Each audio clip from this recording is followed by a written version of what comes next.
रतन नवल टाटा भारत के सबसे सम्मानित उद्योगपतियों और परोपकारी लोगों में से एक है।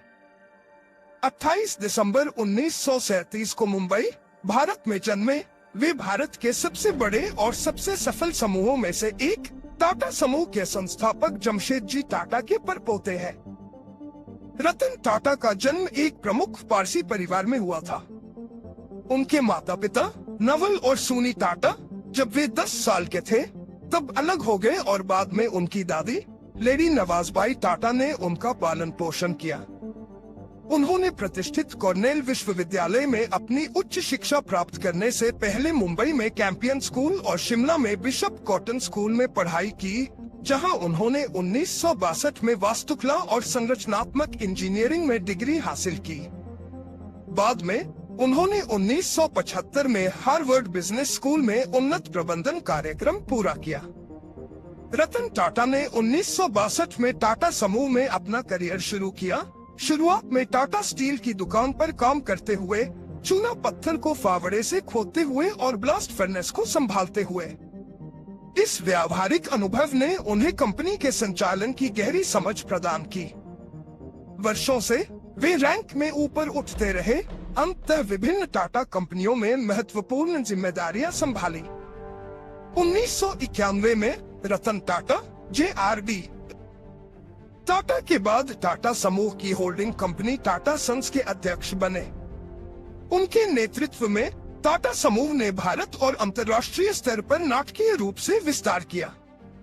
उन्होंने समूह को एक बड़े पैमाने पर भारत केंद्रित व्यवसाय से 100 से अधिक देशों में परिचालन के साथ एक वैश्विक पावर हाउस में बदल दिया।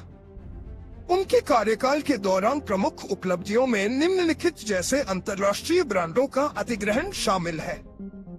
2000 में टेटली चाय, 2007 में कोरस स्टील, 2008 में जगुआर लैंड रोवर ऑटोमोबाइल। ये अधिग्रहण टाटा समूह की वैश्विक उपस्थिति स्थापित करने में महत्वपूर्ण थे। रतन टाटा के सबसे प्रतिष्ठित योगदानों में से एक टाटा नैनो का विकास था, जो दुनिया की सबसे सस्ती कार थी, जिसे लाखों भारतीयों को किफायती परिवहन प्रदान करने के लिए डिजाइन किया गया था। मिश्रित व्यावसायिक सफलता के बावजूद नैनो नवाचार और सामाजिक जिम्मेदारी के लिए टाटा की प्रतिबद्धता का प्रतीक बनी हुई है। इसके अतिरिक्त टाटा ने टाटा कंसल्टेंसी सर्विसेज TCS के विस्तार में महत्वपूर्ण भूमिका निभाई, जो दुनिया की अग्रणी IT सेवा कंपनियों में से एक बन गई। उनके नेतृत्व में TCS $100 बिलियन के बाजार पूंजीकरण तक पहुंचने वाली पहली भारतीय IT कंपनी बन गई। रतन टाटा अपने परोपकारी प्रयासों के साथ साथ अपने व्यावसायिक कौशल के लिए भी जाने जाते हैं। उनके नेतृत्व में टाटा समूह ने हमेशा सामाजिक विकास, स्वास्थ्य सेवा, शिक्षा और ग्रामीण विकास पर जोर दिया है। टाटा सन्स की अधिकांश संपत्ति धर्मार्थ ट्रस्टों के स्वामित्व में है, जिसमें टाटा ट्रस्ट भी शामिल है, जो भारत में शैक्षणिक संस्थानों से लेकर स्वास्थ्य सेवा पहलों तक कई परियोजनाओं को निधि देता है। रतन टाटा ने व्यक्तिगत रूप से सामाजिक कारणों में योगदान दिया, अक्सर आपदा राहत और शिक्षा पर ध्यान केंद्रित किया। 2008 के मुंबई आतंकी हमलों के बाद पीड़ितों और उनके परिवारों को सहायता सुनिश्चित करने में रतन टाटा टाटा सन्स के अध्यक्ष पद से सेवानिवृत्त हुए और साइरस मिस्त्री को कमान सौंपी।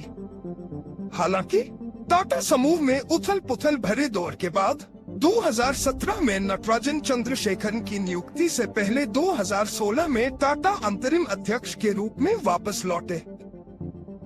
सेवानिवृत्ति के बाद भी टाटा व्यवसाय जगत और परोपकार में सक्रिय रूप से शामिल रहते हैं।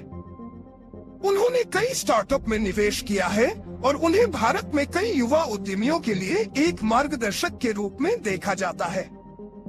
ओला और पेटीएम जैसी कंपनियों के लिए उनके समर्थन ने नवाचार और प्रौद्योगिकी के प्रति उनकी निरंतर प्रतिबद्धता को दर्शाया है। रतन टाटा की उपलब्धियों को कई पुरस्कारों और सम्मानों से सम्मानित किया गया है, जिनमें शामिल है पद्म भूषण 2000, भारत का तीसरा सबसे बड़ा नागरिक पुरस्कार। पद्म विभूषण 2008, भारत का दूसरा सबसे बड़ा नागरिक पुरस्कार। कॉर्नेल और कैम्ब्रिज सहित कई प्रतिष्ठित विश्वविद्यालयों से मानद डॉक्टरेट। रतन टाटा की विरासत एक दूरदर्शी नेता की है, जिन्होंने टाटा समूह को एक वैश्विक शक्ति में बदल दिया, जबकि नैतिक और परोपकारी मूल्यों के प्रति सच्चे रहे, जिन्होंने हमेशा समूह को परिभाषित किया है। भारतीय उद्योग, परोपकार और वैश्विक व्यापार में उनके योगदान ने उन्हें दुनिया भर में अपार सम्मान दिलाया है। आज हमारे बीच वो नहीं रहे, ऐसे महान व्यक्ति को हमारी टीम इन्फोफिनिशर की ओर से विनम्र विदाई। उम्मीद करते हैं कि हमारे द्वारा दी गई जानकारी आपको पसंद आएगी। धन्यवाद।